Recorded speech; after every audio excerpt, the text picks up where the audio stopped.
Boris Johnson criticised Margaret Thatcher's economic policy today, as he signalled a new era of conservatism. The Prime Minister this afternoon appeared to confirm he was breaking with Tory policy of the past as he outlined his vision for eradicating unemployment and boosting wages. Appearing in front of the liaison committee of senior backbench MPs, Mr. Johnson indicated Mrs. Thatcher's economic plan had been cruel to millions of people. Mr. Johnson has left many of his backbenchers dumbfounded with his economic policy in recent weeks. His higher level spending and rise in taxes have led to Tory MPs fearing a shift in the party. When presenting his economic plan to MPs this afternoon, Mr. Johnson accused Mrs. Thatcher and her successor, Sir John Major, of failing a large part of the population. For decades this country has underperformed in productivity and growth, he said. Outlining his plan to help fix that problem, he criticised previous Tory governments. He said, "I'd rather there was a situation now where there's a big demand for labour and an economy recovering strongly, and people wanting employees, rather than a situation that you and I remember well from decades ago, both in the 80s and in the 90s, of millions and millions of people unfairly,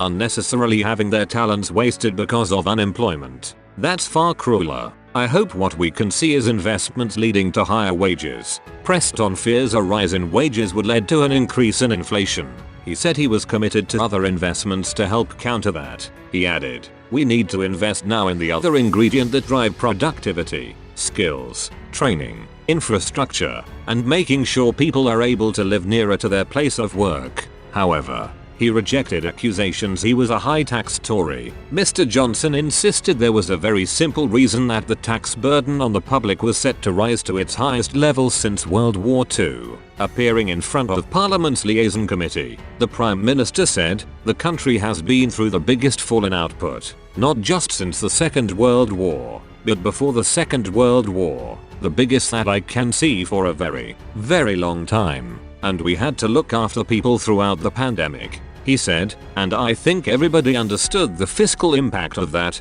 Mr. Johnson said in the budget the Chancellor had cut taxes for the low-paid. The government took on record debt over the past 18 months in order to fund the Treasury's covered plan.